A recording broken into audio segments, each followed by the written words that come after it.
Quero aqui, senhora presidenta, chamar a atenção de um assunto que Vossa Excelência, inclusive no dia de ontem, chegou a frisar, às vezes da forma até veemente com que tenho me posicionado sobre essa questão. E falo isso, minha cara senadora, porque tive a oportunidade de receber essa semana um importante estudo sobre as condições meteorológicas e nos assustou mais ainda essa condição por conta da expectativa de chuvas para a Bahia somente no mês de outubro desse ano, o que consequentemente nos levará a situações extremas. Fiquei feliz na última segunda-feira, essa segunda-feira agora, próximo passado, não pude participar do evento lá na cidade de Aracaju, até por outros compromissos, mas o nosso governador estava lá, diversos secretários, outros parlamentares, onde a presidenta Dilma apresentou a proposta de um recurso de 2,7 bilhões de reais para que isso pudesse ser utilizado nos próximos 6 meses, de forma acelerada, emergencial e contundente. E me alegra mais ainda, senadora Ana Amélia, que o pleito nosso aqui foi um pleito de liberação de recursos, óbvio que para ações emergenciais, mas majoritariamente para ações perenizadoras, que é importante.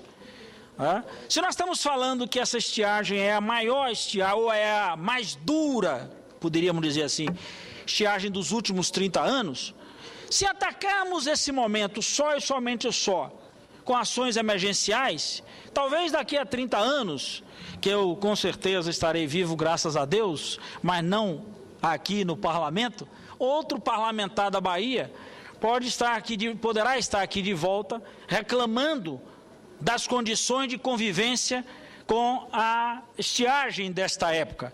Então, eu quero ter a oportunidade de contribuir para que para esses próximos 30 anos, os senadores da Bahia possam aqui do plenário, meu caro Acergo Guas, anunciarem aqui as grandes obras que perenizaram as ações de convivência com a seca. Seca não se acaba. Se a gente imaginar, a Bahia tem 266 municípios no semiárido. Desses 266, hoje nós temos mais de 200 nessa situação de emergência. Dos 266 do semiárido. Então, portanto, medidas para construção de sistemas simplificados, medidas para a construção de adutoras, medidas para a construção de barragens, medidas para limpeza de aguadas, tanques, portanto, a chegada de máquinas, o pagamento do seguro safra. Hoje, meio-dia, por exemplo, eu falei pela rádio para a região de Irecê, a nossa chamada conhecida até como região do feijão, ela ficou mais conhecida assim, e tive a informação de que diversos municípios ainda não tiveram acesso ao seguro safra. Portanto, já apontado, já levantado, minimamente, foi um trabalho, senadora Ana Amélia, que eu tive a oportunidade de fazer minuciosamente. Trouxe um técnico da Secretaria de Agricultura do Estado para cá, fizemos num pente fino, acertamos com o governador para que o Estado pudesse até quitar a dívida de agricultores ou a dívida de municípios, para a gente agilizar esse processo. O ministro Pepe Vargas foi ultra solícito, portanto, atendeu de imediato. Então, portanto, nós estamos agora, de forma muito mais até, eu diria, conjunta, promovemos a liberação desses recursos e mais. E ao encontro da proposta que nós aprovamos na Comissão de Agricultura dessa casa, para que não só o seguro safra seja liberado, mas que nós, além do prolongar da dívida, tenhamos a oportunidade de discutir a anistia e a liberação de crédito emergencial. Porque senão esse agricultor, seja ele do sul, seja ele do norte, do nordeste, nos lugares onde nós estamos enfrentando problemas de seca ou problemas até de enchentes. A gente tem a oportunidade de socorrer essas pessoas no momento difícil, mas ao mesmo tempo chegar com a política capaz de dar a ele a esperança da convivência para o amanhã. a esperança da continuidade da sua vida naquela região. Há uma cidade na Bahia que tem nos preocupado, porque todos os moradores da chamada zona rural têm se deslocado para a sede de municípios. Eu vi muito isso, senadora Ana Amélia, enquanto criança. Era muito comum na cidade do interior da Bahia as pessoas abandonarem a sua roça para virarem varredores, porque era o emprego que a prefeitura fornecia. O maior empregador local nessas regiões, o maior empregador é a prefeitura. Então o sujeito saía da roça, não tinha outra aptidão a não ser virar catador de papelão.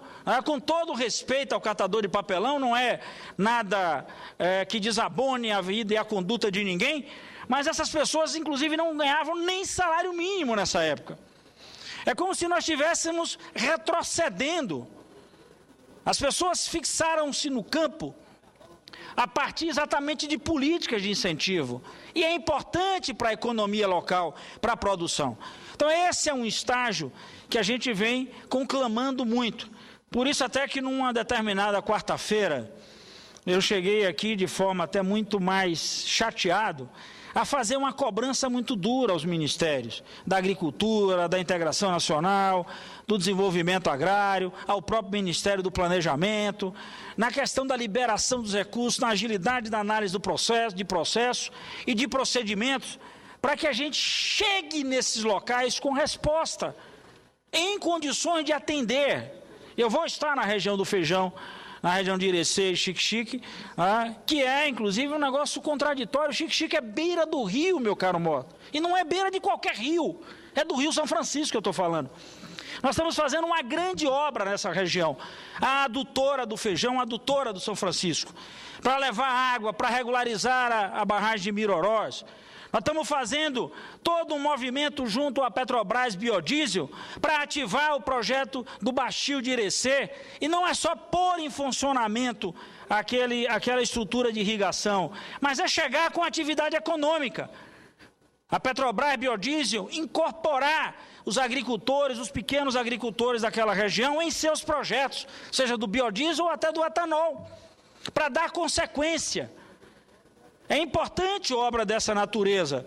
Nós estamos aguardando ansiosamente a confirmação da presidenta Dilma Rousseff na Bahia para entregar a primeira etapa do projeto Nordeste, do aquífero Tucano, já está pronta, e ao mesmo tempo para ela autorizar a liberação dos recursos para a segunda etapa. E falo de um projeto que é na ordem de 600 milhões de reais.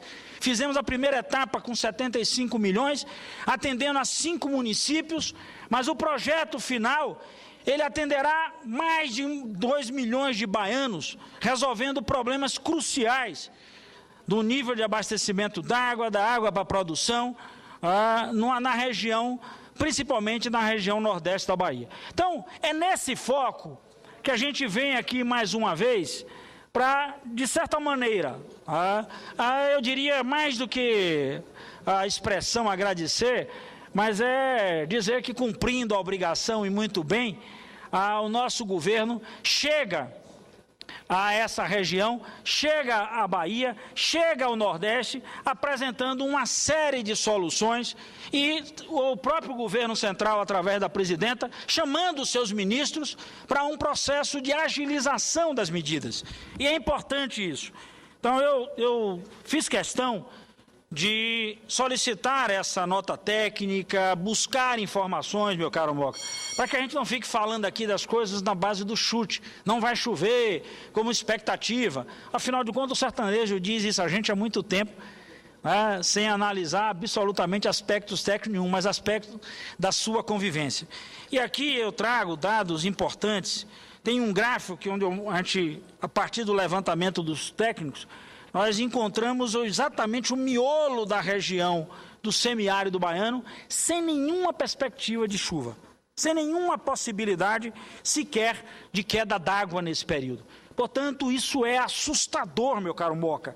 Vossa Excelência, que é um homem que tem uma vida na produção do campo, sabe o que é que efetivamente isso pode consolidar na vida das pessoas. Isso aqui é igual aquela história de foi, não volta mais. Não tem como recuperar. Aqui tem que começar tudo de novo. Então, portanto, não é uma situação qualquer, esses dados apresentados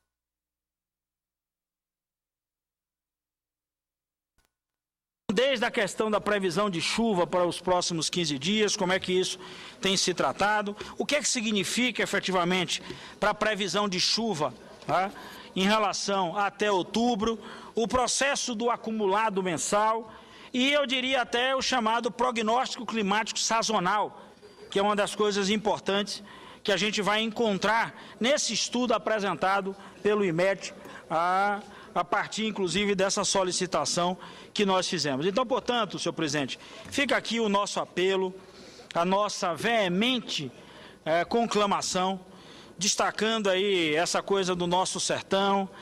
É importante mostrar que o Nordeste brasileiro vem verificando baixos volumes de chuva em 2012, especialmente o que aconteceu no mês de março. Então, nós vamos ver que em casos da Bahia, na região norte, por exemplo, não houve registro de chuva em nenhum dia. A região norte, para quem aqui tem mais referência, meu caro senador Moca, é a região da Bahia onde fica ali a cidade de Juazeiro, que é divisa com Petrolina, na beira do São Francisco, nem um dia de registro de chuva no mês de março. Então, portanto, é importante a gente lembrar, tem outros dados aqui da Paraíba, enfim. Portanto, o total mensal dessa precipitação assustou, inclusive, a todo mundo, porque ele ficou muito abaixo da média, e aí nós estamos comparando isso com 30 anos atrás.